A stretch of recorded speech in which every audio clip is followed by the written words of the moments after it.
Au fond de l'abîme, chapitre 1, troisième partie, écrit par Ernestine Mbakou.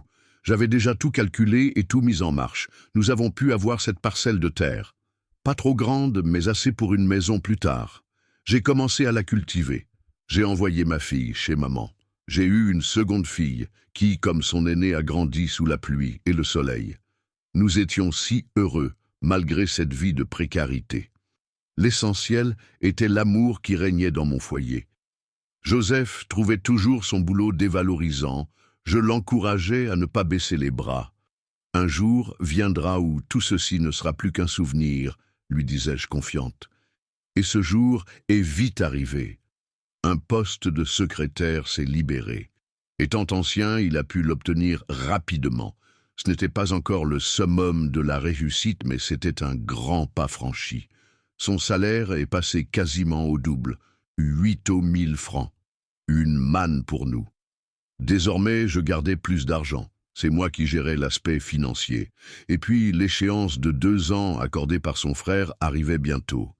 Grâce à mes astuces et à mon sens développé des affaires, j'ai commencé la construction d'une petite cabane sur notre parcelle de terre. L'autre partie me servait pour les cultures. La récolte issue de la terre nous nourrissait.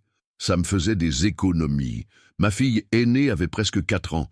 Nous devions l'envoyer à l'école. Je devais la reprendre après la construction de la cabane. 2 chambres, un salon en matériaux provisoires, juste assez d'espace pour 4 personnes. Ça a été fait, une grâce, une bénédiction divine. Nous avons intégré notre chez-nous. Bien que sommaire, c'était chez nous. J'ai récupéré ma fille. Nos familles nous ont applaudi. Ils étaient contents de nous voir nous battre et y arriver. Je continuais mon petit commerce. Joseph était plus heureux au boulot. Il nous emmenait promener les samedis et nous disait combien il nous aimait. C'était une vie simpliste d'amour, de bonheur et de fou rire. Je ne désirais rien d'autre, juste la santé de ma famille. Nous étions si heureux. Les années ont filé à la vitesse de l'éclair. Et avec elles, beaucoup de changements. Joseph est allé de promotion en promotion. Désormais, il occupait un poste plus prestigieux.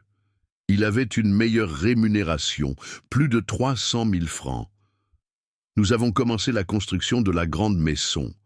La cabane n'était plus suffisante pour un homme de son acabit. Ma fille aînée avait 10 ans. J'ai eu une 3e fille. Joseph m'a demandé d'abandonner mon boulot sous le soleil et la pluie. Il pouvait désormais subvenir aux besoins de sa famille.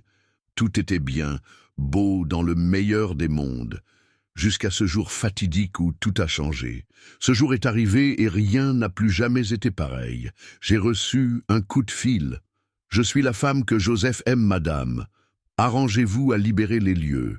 Le roman entier est disponible sur Amazon, Fnac, YouScribe et Lirtama. Abonnez-vous et partagez.